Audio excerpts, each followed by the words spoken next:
this video will be totally based on fuselage and its constructions. And in the last few videos, we have studied about many things related to the nomenclatures and the very basic things about aircraft rolling and a lot of other things, aircraft yawing, then pitching movements and what are all those primary and secondary flight control services and everything. So this is one of the most important thing on which the entire aircraft basically relies on. So fuselage is the main structural body of the fixed wing. Okay, so before starting, I would like to just tell you all that this is the book is basically I've already said in the last videos as well. So this is actually the EASA module 11 book that I'm referring, because this is having the basic thing that is required for the exam, and it's actually having the exact syllabus of CAR 66. So it is better to actually revise from here, because that would be a faster process, and we will be able to actually cope up each and every point. Okay, so what I have done is, in this PDF I have only kept all those pages for the fuselage construction, and I've exactly taken the same pages. I have not made any separate note for this particular thing, and I'm also thinking about not making such, because that's taking a lot of time for me to make, and at the same time it's also it's not giving a it's for that I actually cannot progress faster with these videos and all, because it's taking more time making the notes. So what I've decided is better to highlight the points. So I'll just highlight the exact things that you require for the exam, the keywords that will come in the DGC exam for in the options, and यहाँ से ना exact line उठा के आता है, exact word भी आता है, मैंने इंजन में भी देखा है, बहुत सारे एग्जाम में भी देखा है. So we do require other subjects, other subjects के लिए भी ये this YASA books are okay. I'm not saying that the other books are not required, other books are also required, but this is something that is in general you can study this in order to complete the entire syllabus. Okay, so let's just start with fuselage. Fuselage is the main structure or main you can say it's the main structural member of the entire aircraft. Okay, and it's so important that you can also call it as the main body of the fixed wing aircraft, where it provides the space for cargo and even for passengers, then accessories, then lots of other equipments and controls and everything. Okay, so in single engine aircraft, the fuselage houses the power plant also. In single engine aircraft, like in Cessna, we have seen that the fuselage is mounted on the nose section, okay, the front section. But in larger aircrafts in today's world, like in Boeing and Airbus, you don't require that type of a design. Over there, the engine is actually mounted in the wing.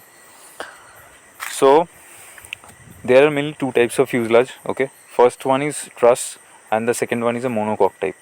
Now, what is a truss and what is a monocoque? So a truss is basically a rigid framework. Okay, it will have beams, struts and bars. Now beams and struts and bars. Beams basically take bending as well as torsional type of loads. Okay, bending as well as mainly bending, you can say, bending and torsional type of loads or shear loads, you can say. Strut is sometimes mainly used for compressive loads, and bars, you can say, those are actually used for tension loads. So including all these three, ये तीनों मिला के ना ऐसा एक structure बनता है कि which I'll show you on the right side. This one you can see. So there are diagonal members जो एक point से दूसरे point पे diagonal जैसा है, cross है, and there are vertical members as well as horizontal members. Okay, so इसमें bar भी है, beams भी है, studs भी है. तो सारे मिला के एक कोई ऐसा है जो कंप्रेसिव लोड ले रहा है. जब कंप्रेसिव लोड एक्ट कर रहा है स्ट्रक्चर के ऊपर, फ्यूजलाज के ऊपर, कोई ऐसा है जो टेंशन ले रहा है. ठीक है, when it is getting stretched. कुछ ऐसा भी है जो बेंडिंग रेजिस्ट कर रहा है. तो अलग अलग मेंबर यहाँ पे जो जॉइन किए हुए हैं एक्चुअली अलग अलग काम कर रहे हैं basically. Okay, so let us now come to the definition of it. So it's basically a rigid framework having beam, struts and bars. Now what is construction? Construction is steel tubing welded together. Okay, so when you're studying, when you're revising, no, only the yellow marking things you just go through. You don't have to go through everything. Then you have got what? Then you have got the principally the light and the single engine models. उसमें क्या होता है कि aluminium alloy and may be riveted or bolted into one piece. Okay, there may be big long tubes if possible to be made, and sometimes that is not possible. So in that case क्या होता है कि 2-3 tube मिला के हम लोग उसको join करके इधर रिवेट्स और प्लेट्स के साथ जॉइन करके, गसेट्स भी बोला जाता है कोई कोई जगह पे, उसको जॉइन करके हम लोग उसको बना लेते हैं. Okay, and then we have got that stressed skin fuselage. So what is stressed skin basically? तो इस फ्यूजलाज में क्या होता है, मोनोकॉक भी बोला जाता है इसको बेसिकली. इसमें क्या होता है कि फ्यूजलाज का जो बाहर का जो स्ट्रक्चर है ना, उसमें जो स्किन लगा हुआ होता है एक्सटीरियर में, तो वो मैक्सिमम लोड कैरी करता है. Maximum load is carried by the skin, not by any other internal structure. तो इसमें कैसा होता है, ऐसा एक टाइप का स्ट्रक्चर रहेगा. तो ये जो गोल गोल basically ring type of structures हैं, इसको हम लोग फॉर्मर्स बोलते हैं. अगर वो जैसे ये सामने वाला है बल्क हेड, और फिर उसके बाद है फॉर्मर्स, बीच में जो जो होता है, ठीक है, रिंग्स भी बोला जाता है इसको. तो ये बल्क हेड जो है ये बेसिकली दो ऐसा बीच के सेक्शन को जोड़ता है, ठीक है, जिसके ऊपर ये फिर इसके पास फॉर्मर्स भी आते हैं, फिर इन सब के ऊपर लगता है स्किन. तो as you can actually see कि यहाँ पे लोड कैरिंग मेंबर जैसा कुछ है ही नहीं बेसिकली. तो यहाँ पे क्या होता है कि स्किन के ऊपर ही सारा लोड आ जाता है. स्किन ही बेंडिंग लोड ले रहा है, स्किन ही टेंशन ले रहा है, स्किन ही कंप्रेशन ले रहा है, स्किन सब कुछ कर रहा है. So that's the reason skin is actually getting stressed, इसके ऊपर स्ट्रेस आ रहा है. तो that's the reason this design is called stressed skin structure. Okay, तो हो गया फ्यूजलेज दो टाइप का. एक हो गया हमारा ट्रस जो हम लोगों ने देख लिया, दूसरा हो गया मोनोकॉक. अब ये दो डिज़ाइन ही आज के दिन में वैलिड नहीं है. मतलब वैलिड नहीं है in the sense what I mean, both are not actually appropriate for today's design and today's loading on aircraft. ठीक है, हम लोग बहुत सारे पैसेंजर अभी जहाज़ पे ट्रैवल करते हैं and there are a lot of other cargo loadings and everything. So you need a different type of a fuselage all total. So what we did, we actually merged these two designs together and we made a semi monocoque.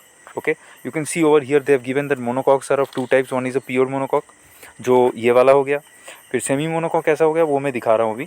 तो semi monocoque क्यों बोला जाता है उसको basically?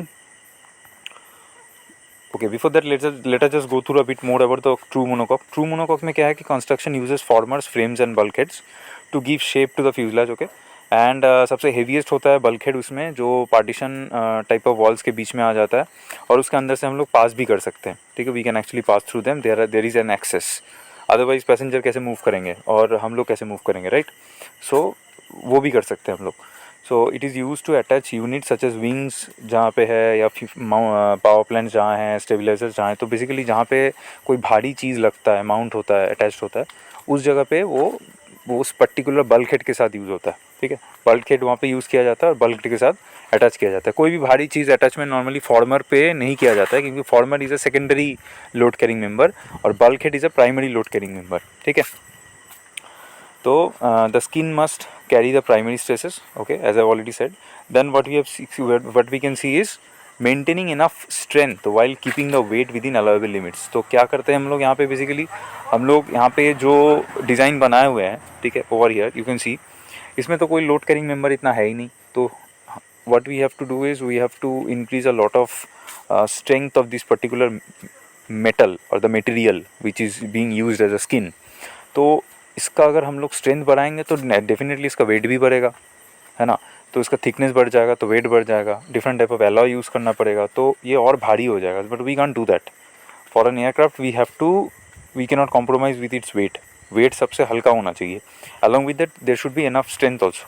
तो यही main problem आ जाता है. The biggest problem involve in monocoque construction की maintaining enough strength while keeping the weight with in allowable limits. तो वेट भी चाहिए कम और स्ट्रेंथ भी चाहिए ज़्यादा, जो होना बहुत मुश्किल हो जाता है. तो इसके लिए हम लोगों ने क्या किया है, ये दो टाइप ऑफ डिज़ाइन को मार्च करके हम लोगों ने बना लिया है सेमी मोनोकॉक टाइप, जो हो गया सबसे important. And this is the one that is being utilized in today's any modern aircraft in today's world. तो इसमें कैसा है स्ट्रक्चर, पहले स्ट्रक्चर देख लेते हैं, so that will be easier for you. This is the semi monocoque style. Okay, in this you can see there are ribs, there are formers, there are bulkheads also, and at the same time क्या है इसमें longerons भी है, जो longitudinal members हैं, फिर stringers भी हैं, जो छोटे छोटे longitudinal members आप देख रहे हो, दो bulkhead के बीच में या फिर दो formers के बीच में जो छोटे छोटे वाइट कलर का जो दिख रहा है. ठीक है, all those are called as stringers. और सबसे लंबा वाला जो एक पूरा स्पैन से एक कोने से लेकर दूसरे कोने तक फैला हुआ है लेंथ वाइज लॉन्गिट्यूडनली, वो हो जाएगा लॉन्जिरॉन. सॉरी, तो लॉन्जिरॉन का काम क्या है? Longeron basically takes all the bending loads ठीक है, स्किन को असिस्ट कर रहा है वो। और फॉर्मर क्या करता है, वो कंप्रेसिव लोड लेता है एक जगह का या दो, जो अटैचमेंट का जो भी पॉइंट है वहाँ का जो भी स्ट्रेस है वो ले रहा है। तो बेसिकली स्किन के ऊपर जो भी प्रेशर अभी लोड आ रहा है ना, so that is now getting totally distributed in this beautiful structure. ठीक है, ये बहुत ही ब्यूटीफुली बनाया गया है कि यहाँ पे हर एक मेंबर का अलग अलग काम है, और ये कोई भी डायरेक्शन से आप देख लो इसके ऊपर लोड जाएगा तो वो स्ट्रक्चर के ऊपर इक्वली डिस्ट्रीब्यूटेड होता है। और इतना ब्यूटीफुल स्ट्रक्चर है, जो हमने फेल सेफ डिज़ाइन भी पढ़े हुए हैं हम लोग, कि कोई एक कंपोनेंट यहाँ पे फेल भी हो गया ना, टूट भी गया अगर, कुछ नहीं होता है, बाकी सारे components will be taking their loads. ठीक है, that will be the load will be shared among them. तो थोड़ा पढ़ लेते हैं इसके बारे में। सो ये बेसिकली क्या है, to overcome the strength and weight problem of monocoque construction, हम लोगों ने क्या किया, we made a modification called semi monocoque construction was develop. ठीक है, इसमें क्या है कि the skin is reinforced, मतलब स्किन के ऊपर हम लोगों ने, और स्किन के ऊपर हम लोगों ने ज़्यादा काम नहीं किया। हम लोगों ने क्या किया, स्किन को हमने थोड़ा पतला बना दिया, थोड़ा हल्का बना दिया, थोड़ा सब स्ट्रेंथ तो है ही उसमें, लेकिन थोड़ा हल्का और पतला बना दिया, क्योंकि अभी उतना लोड उस पर आएगा नहीं। ठीक है, तो स्किन के ऊपर हम लोग को इतना ज़्यादा ब्रेनस्टॉर्मिंग नहीं करना है उसके पीछे, क्योंकि अभी लोड लेने वाले और भी आ गए हैं। ठीक है, तो लॉन्गिट्यूडल मेंबर्स आ गए जो स्किन के ऊपर स्ट्रेस नहीं दे रहे, जिसका नाम हो गया लॉन्गिरॉन्स और लॉन्जिरॉन्स, सॉरी नॉट लॉन्गिरॉन्स, लॉन्जिरॉन्स। फिर ये लॉन्जिरॉन्स का जो छोटा भाई है इन सिंपल वर्डिफाई से, जो छोटा छोटा स्ट्रक्चर है, वो हो गया स्ट्रिंजर्स। ठीक है, जो क्या कर रहा है, और भी लोड को और डिस्ट्रीब्यूट कर रहा है, और इजीली लोड को डिस्ट्रीब्यूट कर रहा है और फैला रहा है लोड को स्ट्रक्चर पे। तो नॉर्मली एल्यूमिनियम एलॉय से ये बनाया जाता है, एंड प्राइमरीली बेंडिंग लोड लेता है लॉन्जिरॉन्स। फिर स्ट्रिंजर आ गया, जो लाइट इन स्ट्रक्चर होता है, लॉन्जिरॉन से भी लाइटर होता है, और it is also made with aluminium alloy extrusions और फॉर्म्ड एल्यूमिनियम, मतलब कोई छोटा छोटा पीस होता है। तो हम लोग क्या करते हैं कि नॉर्मली इसको हम लोग कास्टिंग या ऐसा कुछ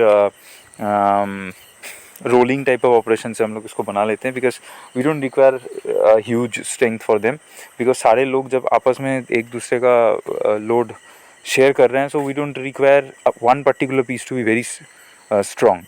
ठीक है, we don't want one particular piece to be very strong, क्योंकि आपस में सारे डिस्ट्रीब्यूट कर ले रहे हैं आपका जो लोड है, total load. So we don't actually require a lot of strength in particular member. Okay, they can all be of moderate strength. That's the reason even aluminium is used, not even steel is required. तो उससे क्या होता है कि wait भी थोड़ा कम हो गया। ठीक है, देन क्या काम है बेसिकली इसका, ये शेप भी दे रहा है अटैचमेंट का, स्किन जहाँ अटैच हो रहा है शेप दे रहा है, एक स्ट्रीमलाइन स्ट्रक्चर भी दे रहा है। उसके साथ क्या हो रहा है कि it is preventing tension and compression from bending the fuselage. ठीक है, फिर उसके साथ साथ आ जाता है web members, and these are the additional support pieces and may be installed vertically और डायगोनली। इन लोगों का काम क्या होता है कि क्रॉस होता है एक पॉइंट से दूसरे पॉइंट, जैसे मैंने ट्रस में दिखाया आपको, तो वो क्या करता है, वो क्रॉस मेंबर्स खींच के रखता है दो पॉइंट को, ताकि दो पॉइंट एक दूसरे के रिलेटिव मोशन पे इधर उधर ना चला जाए जब उसके ऊपर लोड आ जाएगा। ठीक है, तो और वो स्ट्रक्चर और अच्छा हो जाता है फिर। तो often little difference between we find between the rings and formers and frames, ये सारे अलग अलग नहीं होते, एक ही होता है बेसिकली, बट नाम अलग अलग होते हैं बस। डिफरेंट मैन्युफैक्चर के पास डिफरेंट इसका आइडेंटिफिकेशन रहता है। Some manufacture will say it's ring, some manufacture में से it's a frame, some manufacturers में से इट्स अ फॉर्मर। ठीक है, but bulkhead is something that in general it is used in by every manufacture. Bulkhead, क्योंकि bulkhead सबसे main ring होता है, तो वो एक नहीं होता है, दो तीन रहता है एक फ्यूजलाज में। तो दो कोई भी, जैसे एफ्ट फ्यूजलाज और फॉरवर्ड फ्यूजलाज के बीच में एक आ जाता है, फिर मिड फ्यूजलाज और एफ्ट फ्यूजलाज के बीच में एक आ जाता है। तो ऐसे ही मतलब कॉकपिट और केबिन का जो मिड सेक्शन है उसके बीच में एक आ जाएगा, फिर आपका जो एकदम सामने का जाएगा, जो रेडॉम के जस्ट पीछे एक आ जाएगा छोटा बल्कहेड। फिर पीछे जाओगे तो बीच में और एक दो आ जाएगा, अगर लंबा एयरक्राफ्ट है, अगर नहीं है तो फिर दो ही काफ़ी है या तीन ही काफ़ी है। ठीक है, और पीछे की तरफ फिर एक आएगा जहाँ पे ये प्यू माउंटेड रहता है, वहाँ पे भी एक आ जाएगा। फिर इन सब के बीच में वो प्रेशर सील भी रहता है, ताकि एयर शुडंट गो आउट। ठीक है, तो bulkhead is very important anyway. Now what we can see on the right side is metal skin is covering carries part of the load now. metal skin जो है वो पूरा load नहीं ले रहा है। Thickness can now very, okay, हम लोग उस थिकनेस वेरी करवा सकते हैं, पहले जो नहीं कर सकते थे, पहले मोटा ही रखना पड़ता था और वेट ज़्यादा हो जाता था। Advantages of semi monocoque fuselage और एक हो गया है कि स्ट्रीमलाइन फ्यूजलाज दे रहा है, और रिजिड भी है, स्ट्रॉन्ग भी है, और एट द सेम टाइम क्या है कि the stress skin means no single piece is failure critical, मतलब जो मैंने बोला कि कोई एक फेल हो गया तो उससे कोई फ़र्क नहीं पड़ता है, ठीक है, because the rest will be taking the stress even if one fails. Now this means that semi-monocoque fuselage, because of its stressed skin construction, may withstand considerable damage and still be strong enough to hold together, ठीक है। Okay, फिर आ जाते हैं beams, floor and structures, वो मैं दूसरे class में करवा दूंगा। For now what you should know is इतना ही है, और ये पीडीएफ मैंने ऑलरेडी ड्राइव में अपलोड कर भी चुका हूँ। People just go through this part. Okay, शायद मैंने ये पैराग्राफ छूट गया मुझसे। तो ये बेसिकली क्या है, is basically that semi monocoque fuselage जो है उसका कौन कौन सा मटेरियल होता है ये थोड़ा बता देता हूँ। अलॉयज़ ऑफ एल्यूमिनियम यूज़ होता है, मैक्सिमम प्लेस पे आप देख रहे हो कि alloy of aluminium is used. फिर यहाँ पे थोड़ा मैग्नीशियम भी यूज़ होता है। Although steel and titanium are use definitely, but those are used in high temperatures, क्योंकि वहाँ पे एल्यूमिनियम जो है वो उतना हीट रेजिस्ट नहीं कर पाएगा, मैग्नीशियम भी नहीं कर पाएगा, तो स्टील और टाइटेनियम वहाँ पे यूज़ होगा, लेकिन बहुत कम यूज़ होता है ताकि वेट ज़्यादा ना पड़ जाए, ठीक है। And one of the aforementioned component is very strong enough to carry all the loads imposed during the flight and landing. And और क्या है कि when combined those components form a strong rigid framework, ठीक है। और ये combination कैसे करते हैं हम लोग, कैसे ज्वाइन करते हैं, राइट साइड पे देखो ये येलो मार्क किया हुआ एक जगह है। Basically this is a type of plate, triangular plate है, कहीं पे ये हेक्सागोनल होता है, कहीं पे ये स्क्वायर होता है, ठीक है, depending on what type of joint you are making. तो ये ऐसा टी जॉइंट बना हुआ है, आप देख सकते हो कि तीनों साइड से 3 मेंबर आके जुड़ रहा है एक पॉइंट पे। तो रिवेट किया होता है, कभी कभी ये बोल्टेड भी होता है, नॉर्मली रिवेटेड होते हैं, तो कभी वेल्डिंग भी हो सकता है उसमें। तो ये गसेट्स बोला जाता है इसको, गसेट प्लेट, ठीक है, ये लिखा भी है देखो यहाँ पे, gussets which are joint with rivets, nuts and bolts, ठीक है। स्क्रूज भी कभी कभी यूज़ किया जाता है। फिर फिक्शन स्टीयर वेल्डिंग भी यूज़ किया जाता है कभी कभी, okay. A gusset is basically type of a connection bracket that add strength. तो हम लोग इसको तीनों को नॉर्मली भी जोड़ सकते थे, लेकिन उतना स्ट्रेंथ नहीं आता, वो कभी भी टूट सकता था। गसेट होने से क्या होता है कि एरिया पे वो एरिया बढ़ गया उसका, तो स्ट्रेस क्या हो गया, फैल गया, ठीक है, और स्ट्रेंथ बढ़ गया उस जॉइंट के ऊपर। अब now the joint is even stronger than the member. अब ये जॉइंट तो कभी टूटेगा नहीं, मेंबर टूट सकता है लेकिन जॉइंट नहीं टूट सकता, इतना स्ट्रॉन्ग हो गया जॉइंट, ठीक है। So to summarize, in semi-monocoque fuselages, the strong heavy longerons hold the bulkheads and formers, and in turn they hold the stringers, braces and wave members. So that's all about it. Now you just keep revising, and I'll be coming with the other parts one by one. And what I'm thinking is to go through like this only. I mean, it will be easier for you also, as well as for me to just cope up with very shorter videos. और मैं ये highlighted वाला वहाँ पे upload करता रहूँगा। आप exam के पहले जस्ट ये हाईलाइटेड वाले जो येलो मार्क्स है ना, बस वही पढ़ लेना, that will be more than enough and easy for you. पूरा नहीं पढ़ना होगा, छोटा छोटा रहेगा, जहाँ पे डाउट होगा, सबका सब जगह पे डाउट नहीं होता है, जो डाउट वाला एरिया रहता है वही वाला पीडीएफ खोलो। पीडीएफ का नाम भी अलग अलग जगह से दिया हुआ है, और अलग अलग चैप्टर के हिसाब से, अलग अलग टॉपिक के हिसाब से दिया हुआ है। जैसे इसमें मैंने डाला था aircraft fuselage construction, you can see. तो फ्यूजलाज के बारे में अगर पढ़ना है तो ये वाला पीडीएफ खोल लो, सर्च कर लो, मिल जाएगा ड्राइव में, तो फिर वहाँ से पढ़ते रहो। So that's what my plan is. So let's see how far actually I can move with all this, with your support and everything. And for today, good night, and I'll be coming up with another video very soon. Thank you.